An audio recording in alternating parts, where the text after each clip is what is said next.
तो साथियों आज हम बात करेंगे जनजातियों में जो सेम फैक्ट पूछे जाते हैं कि कंजर जनजाति का मुखिया कौन है, मीणा जनजाति का मुखिया कौन है, भील जनजाति का मुखिया कौन है, ग्रासिया जनजाति का मुखिया कौन है और सहरिया जनजाति का मुखिया कौन है। तो इनमें से पर्सन आता है जो कंजर जनजाति का मुखिया है वो क्या कहलाता है।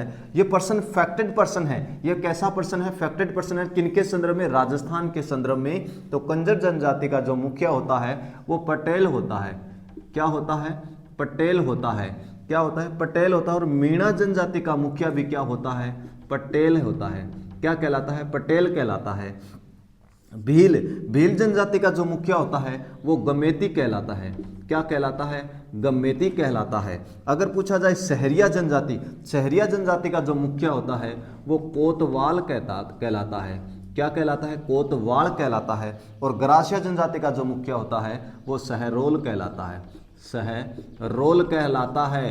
रिपीट कीजिए मेरे साथ। अगर पूछा जाए पटेल कौन है तो पटेल आपको याद रखना है कंजर जनजाति का मुख्य है, पटेल है वो मीणा जनजाति का मुख्य है, गमेती है वो भील जनजाति का मुख्य है, कोतवाल है वो सहरिया जनजाति का मुख्य है और जो ग्रासिया जनजाति का मुख्य है वो सहरोल कहलाते हैं। अगर पूछ ले कंजर जाति का मुख्य पटेल, अगर मीणा जनजाति का पटेल, भील जनजाति का मुख्य जो पूछा जाता है वो गमेती, सहरिया जनजाति का मुख्य कोतवाल और ग्रासिया जनजाति का मुखिया सहरोल कहलाता है। ये बात याद रखनी है। इसी के साथ जय हिंद।